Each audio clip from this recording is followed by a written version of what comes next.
Before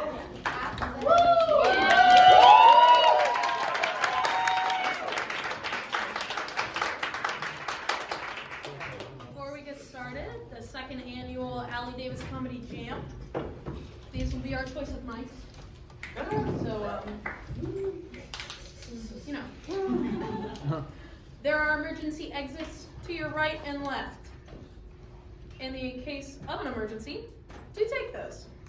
If you need to take a call or something happens or you gotta piss, go outside in between the acts. Don't interrupt, please. And wait until the act is over to come back in. You should hear a lot of screaming and yelling and ritual noises.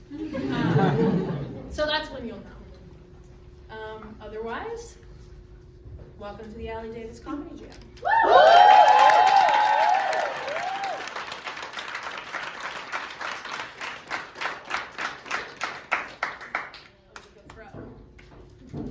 Sorry, my B-reel's open. I mean, already took it though. Sorry, guys. Sorry.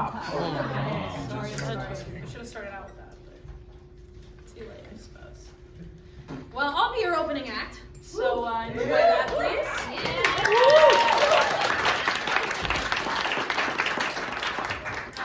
Before I do my act, though, let me say another thing. Could I, not to call anybody out, but could I have a show of hands of people who ever met Allie? I was figuring it was a very small number, but it's looking pretty big over here with the older folks. And I think I am the most ancient.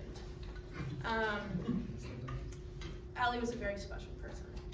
She was kind-hearted and sweet and hilarious and more talented than anyone I've ever known. No offense to the people behind me.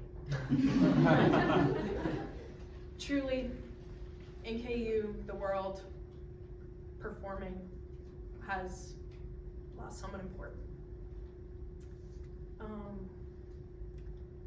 I recall my most vivid memory of Allie was seeing her perform Kindergarten Boyfriend from Heather's at a, what do you call it? When you take vocal lessons. Master class. And if you don't know that song, it is one of the most confusing, heartbreaking songs in the world when it comes to musical theater. And she was singing it, and I was so focused on her, and it felt like the song was fucking written for Allie Davis. I mean, it felt like that was her song.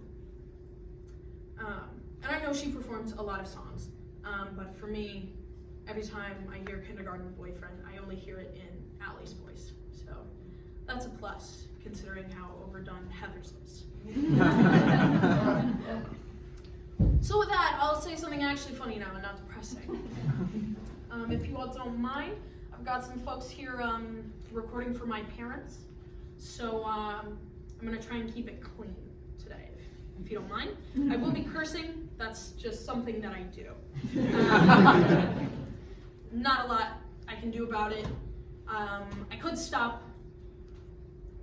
but why? Why the fuck? Had to work one in there somewhere. So on that note, one term that I truly do not get is hate fucking. Don't get me wrong, I understand when you have sex. Shout out mom and dad. It's very emotional. But I have never met somebody who I hated, like genuinely, like, fuck you to the ends of the earth. Like, if I was an ancient fucking witch, I'd have a curse on your fucking family, a pox upon all your fucking houses. Truly, it would get Shakespearean. And I've never been like, you know what?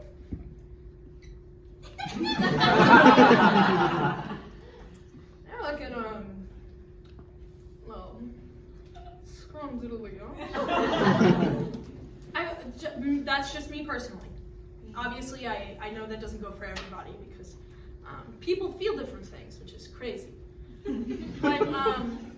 But it's fucking insane to me that you would see someone who you're like I literally can't fucking stand you. I don't want to be in a room with you.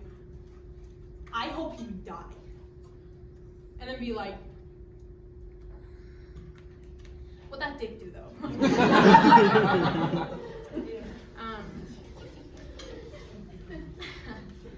I am looking for a new career, actually. No offense, I hope you guys have enjoyed my second and last set. Just fucking gotcha. But I was falling asleep the other night, listening to a true crime podcast like every other white woman does. And I was thinking, you know, it can be really, really harmful, true crime. People will just tell the stories and not really give a shit about the victims, you know, the Dahmer tapes, the new fucking show with Evan Peters. It can just get really messy. So then I thought, what if you had non-harmful true crime? Or what I like to call false crime.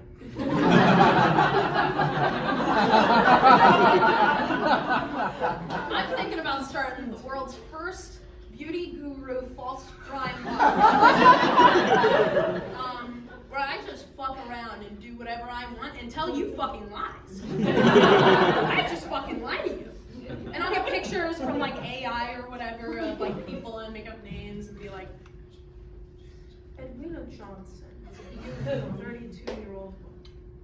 She lived in Simpsonville, Illinois, until one day she didn't.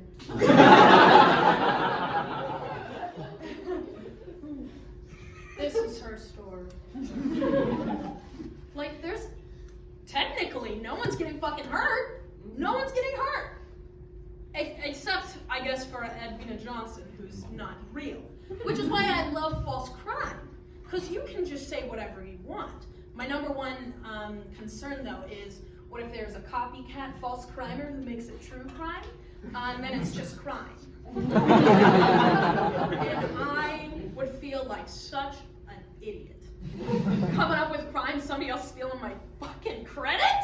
I need to be doing fucking crimes! I mean, for God's sake. Yo, face ID.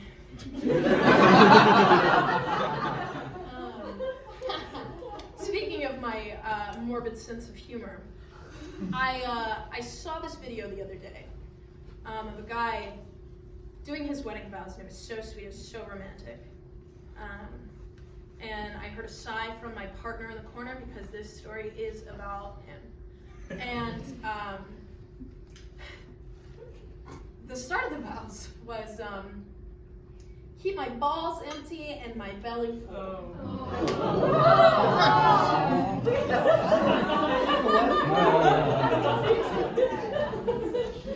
Don't you just want to die?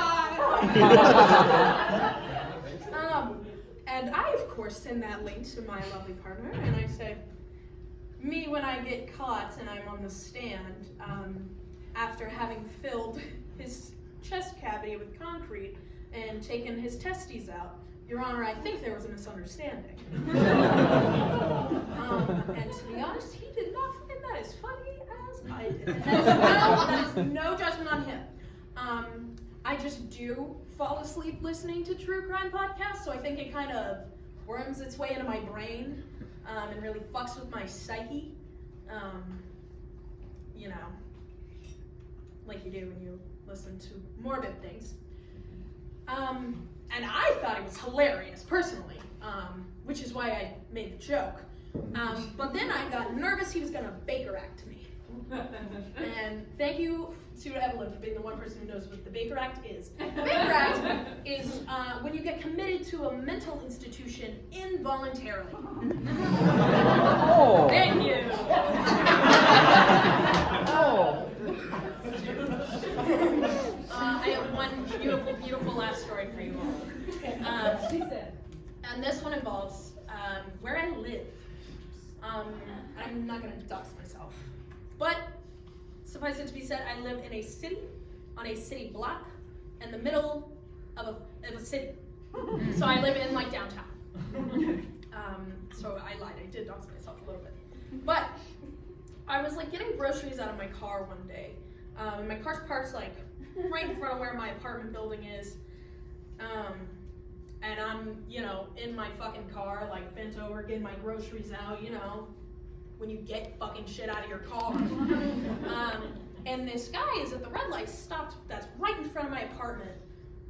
And he's like, "Hey, baby!"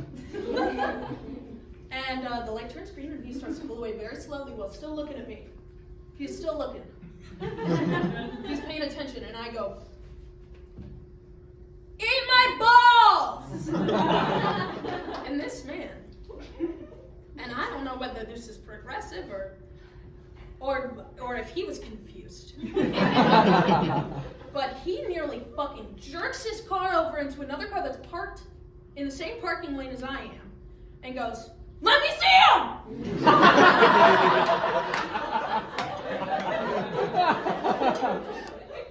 I was astounded.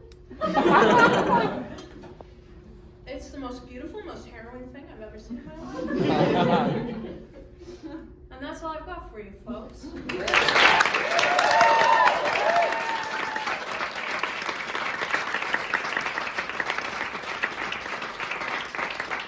I know you just finished clapping, but please, raise a hand for the one, the only Ninja Fans.